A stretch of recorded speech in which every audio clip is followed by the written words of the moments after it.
하나님 아버지, 주님의 은혜를 감사합니다. 오늘도 저희들 이 새벽 시간에 주님 전에 나와서 거룩한 예배로 예배 올려드립니다.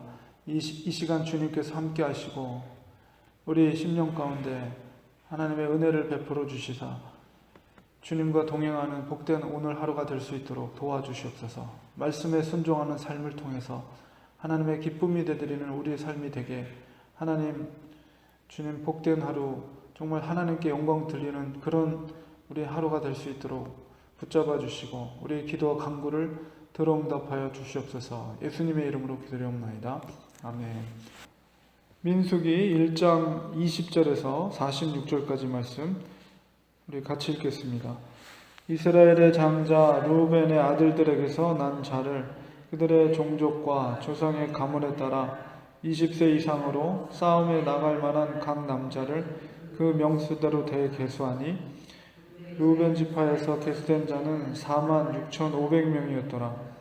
시므온의 아들들에게서 난 자를 그들의 종족과 조상의 가문에 따라 20세 이상으로 싸움에 나갈 만한 각 남자를 그 명수대로 다 계수하니 시므온 지파에서 계수된 자는 59,300명이었더라.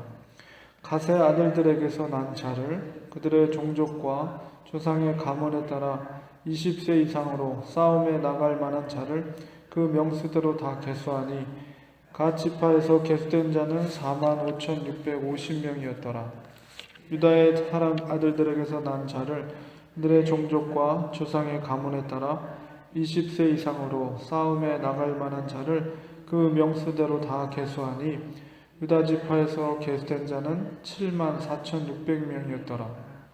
이사갈의 아들들에게서 난 자를 그들의 종족과 조상의 가문에 따라 20세 이상으로 싸움에 나갈 만한 자를 그 명수대로 다 계수하니 이사갈 지파에서 계수된 자는 54,400명이었더라. 스불론의 아들들에게서 난 자를 그들의 종족과 조상의 가문에 따라 20세 이상으로 싸움에 나갈 만한 자를 그 명세대로 다 계수하니 스불론 지파에서 계수된 자는 57,400명이었더라. 요셉의 아들 에브라임의 아들들에게서 난 자를 그들의 종족과 조상의 가문에 따라 20세 이상으로 싸움에 나갈 만한 자를 그 명수대로 다 계수하니 에브라임 지파에서 계수된 자는 45,000명이었더라.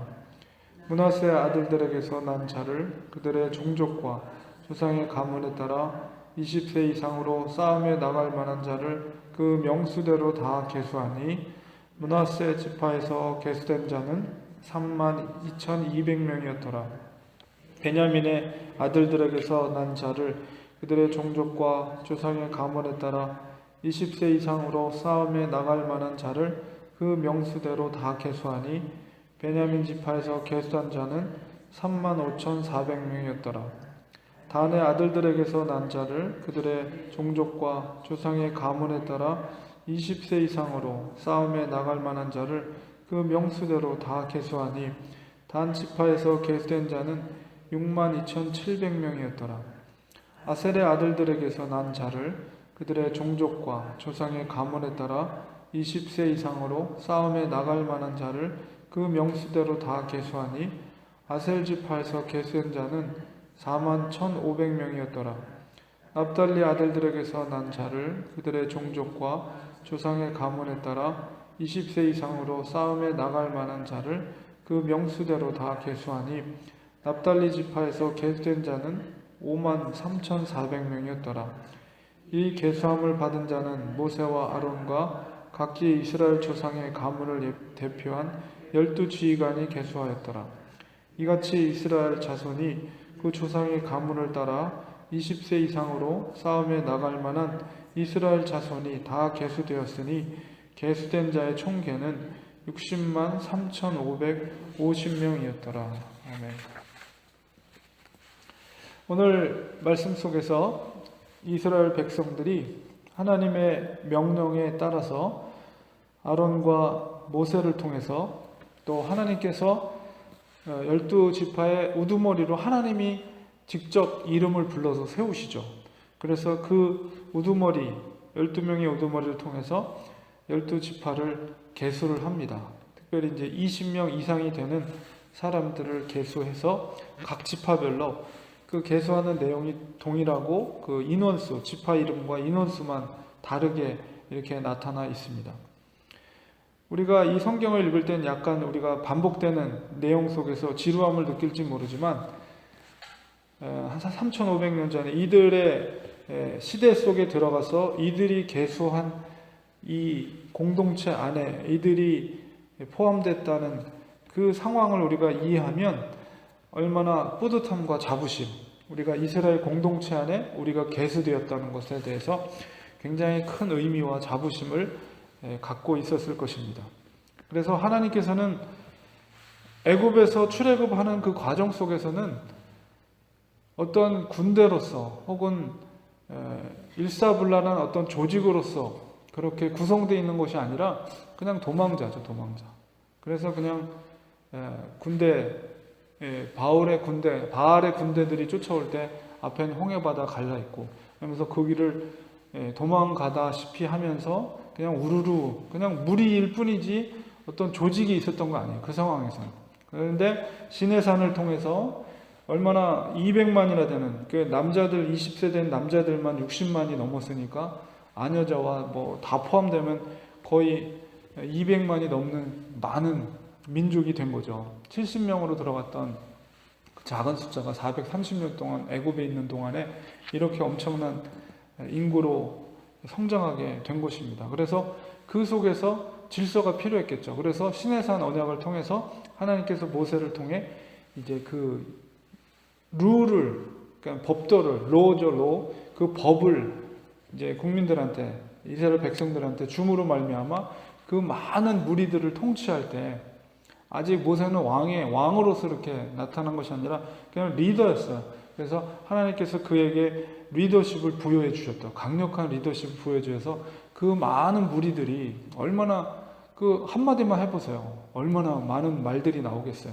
그 많은 백성들을 이끌어가기 위해서 하나님께서 모세에게 강력한 리더십을 주시고 드디어 여기서 하나님께서 명령을 해서 이제 머나먼 이제 여기서 이 인원에 계수된 것은 언약의 성취예요. 언약의 성취. 아브라함에게 약속됐던 너의 자손이 하늘의 별과 같이 바다의 모래와 같이 이제 그 축복을 받게 될 것이다.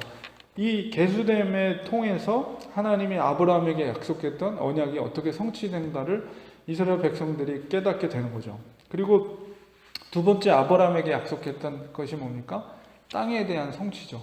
가나안 땅, 약속한 땅을 너에게 주겠다. 근데 그 땅은 아직 성취되지 않았단 말이에요. 그래서 그 땅으로 향한 여정 가운데 이제 그들을 군대로 조직하고 또 그 여정 가운데 적들과 싸워서 이제 적의 공격으로부터 민족을 방어할 수 있는 그런 시스템을 구축하기 위해서 하나님께서 20세 이상 된 남자들을 계수하게 된 것입니다. 그래서 이제 민족의 성취, 자손의 성취는 이루었지만 이제 땅에 대한 성취를 이루는 과정 속에서 하나님의 그 의지를 이들의 계수를 통해서 이루게 가는 것이죠. 그래서 지파별로 이제 숫자들이 다 다른데 그 지파의 그 인원의 그 의미는 바로 가문의 흥왕성쇠, 가문의 어떤 가문이 더 많이 하나님께서 축복해 주셨나 이것을 알 수 있는 기준이 되는 것이죠. 그래서 가장 많은 숫자가 바로 유다 지파입니다. 유다 지파가 가장 74,600명. 제일 장자 루벤이었지만은 역시 이 숫자의 의미도 창세기 49장에 있었던 야곱이 마지막 자기의 12 아들들을 향해서 했던 예언의 말씀이 있죠. 그 예언의 말씀의 성취가 바로 430년이 지난 다음에 이렇게 그 인원 숫자를 통해서 드러나게 되는 거예요. 그래서 거기서 축복을 받았던 유다 지파가 그래서 가장 많은 숫자이면서 여러분 제가 민수기 할 때 제가 그 성경 통독할 때 나눠줬던 도표를 보면 그 진이 행군하는 순서가 있어요. 지파별로. 근데 그 진이 항상 이동할 때 순서 중에 가장 맨 앞에 섰던 지파가 유다 지파입니다. 유다 지파가 장자는 아니었지만 하나님께서 유다 지파를 장자와 같은 역할을 감당하도록 그렇기 때문에 제일 먼저 간다는 것은 제일 먼저 적군에 노출이 된 지파거든요. 그럼에도 불구하고 가장 강력한 은혜를 받은 가장 많은 군대를 거느린 유대 지파가 항상 그 진이 이동할 때 제일 앞장서서 이렇게 나머지 백성들을 보호하고 지키는 역할을 하게 된 것이죠. 그래서 모든 것들은 하나님의 약속의 말씀의 성취의 과정이다.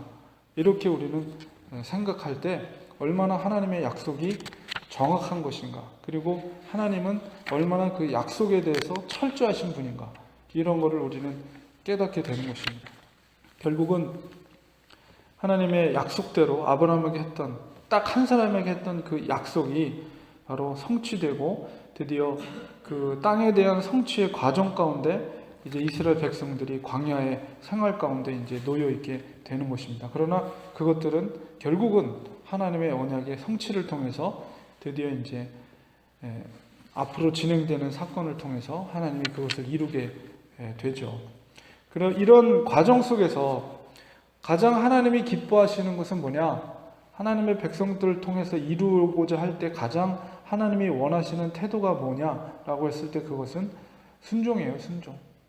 그러니까 언약의 성취의 과정 속에서 하나님이 그 일을 이루어가는 데 있어서 하나님은 어떤 사람을 통해서 일하느냐라고 했을 때 철저하게 하나님의 말씀에 순종하는 사람을 통해서 이루어진다. 우리가 모세가 쓴 이 모세오경을 보면 모든 그 성막이라든가 아니면 모든 율법이라든가 아니면 모든 진행하는 과정이라든가 이런 것들에 있어서 하나님이 명령하신 대로 그대로 순종하는 모세의 모습을 보게 됩니다. 다윗도 마찬가지예요. 하나님이 하라시는 대로 그 말씀에 순종할 때 하나님께서 약속된 그 언약의 말씀이 성취되어집니다. 하나님이 사울 왕을 버렸던 것도 바로 그런 순종이 없었기 때문에 자기의 생각대로 자기의 마음대로 제사를 드리고 자기의 상황 판단 속에서 자기가 마음대로 판단해서 임의적으로 행했던 것, 이런 것들이 하나님 보시기에 합당치 못했던 거죠. 그래서 하나님은 하나님의 언약의 말씀을 성취해야 되는 과정 속에서 순종의 사람들을 통해서 하나님은 일하신다는 거죠. 그래서 그 순종을 통해서 하나님의 언약이 성취되는 과정을 이스라엘의 역사를 통해서 우리가 보게 됩니다. 그래서 오늘 말씀을 보면서 이렇게 숫자들이 기록되어 있지만 그것도 역시